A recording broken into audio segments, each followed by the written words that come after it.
Good morning mga ka-asset. So ngayon po ay October 1. Flight ko po mamayang alas 2 papuntang Manila.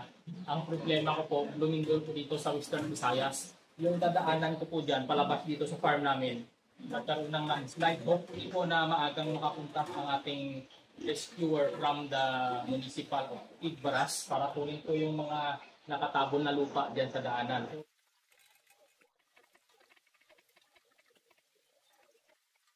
So, habang maaga pa po, ngayon po ay 6:30 in the morning, aayusin lang po natin itong ating piggery. Dahil iiwanan ko lang po ito sa aking tiyahin na siya yung katiwala ko dito at nagtatrabaho dito sa piggery na ito.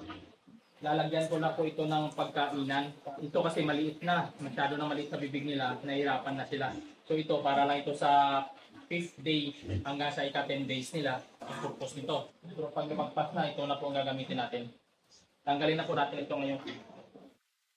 Ngayon natanggal na natin, ito ipakain na natin ito sa mga manok para hindi contaminated pag nilagay natin ito sa bago. Tapos po natin ito tinanggal, lilinisin lang po natin ito mamaya at itatabi naman natin para sa sunod na may mga anak naman, may magagamit po tayo.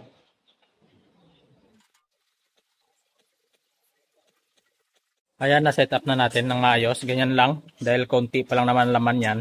So, ayan. Habang dumidede sila, maglalagay tayo ngayon ng booster feeds dito ng Early Win. At doon po sa punta, yung kulay pula na yon ay Vitamin Pro po yun na tubig nila.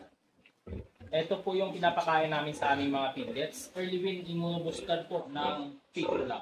Ito po ay naka-admit itong feeding naman ito. Naglalagay lang po kami. Pero kung gusto niyo pong sukatin, pag edad nila ng mga 15 days, dapat nasa 70 grams na po nauubos per head ng mga yan. So sa amin po, ad libitum lang kung ano lang po yung kakayanan nila. Basta hindi lang po nauubusan ng fix dito sa feeder.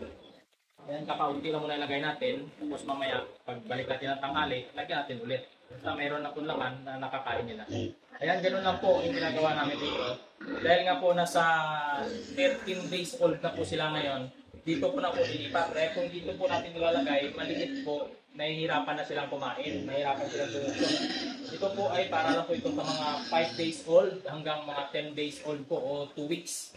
Dahil maliit po ito masyado. Dito lang po ay tinuturuan na natin sila kung paano kumain. So pagdating dito, ito na po yung magagamit nila hanggang sa pagbaba naman nila sa farrowing pen. Ayan po, dahan-dahan na po sila pupunta dito. Ang mga biik po ay may curiosity yan. Ayan, kumain na po, kita nyo.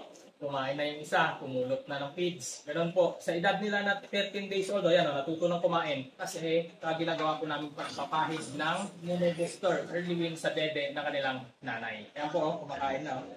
At saka iba kakagap, pero pumupulot sila ng feeds konti-unti. Panoorin na lang po natin sila. Ayan, pumulot na naman yung isa. Ganun lang po. Maliliit kasi medyo naglalaro pa. Yan, no? Sarap ng kain, no? Hindi, huwag mong itapon yung feeds. Ito naman, umiinom ng Vitamin Pro. Yung iba, naglalaro. Itong isa, kain ng kain. Kaya talagang asahan mo ito na siya ang pinakamalaki pag edad nila ng mga nasa 45 days. Hanggang dito lang po.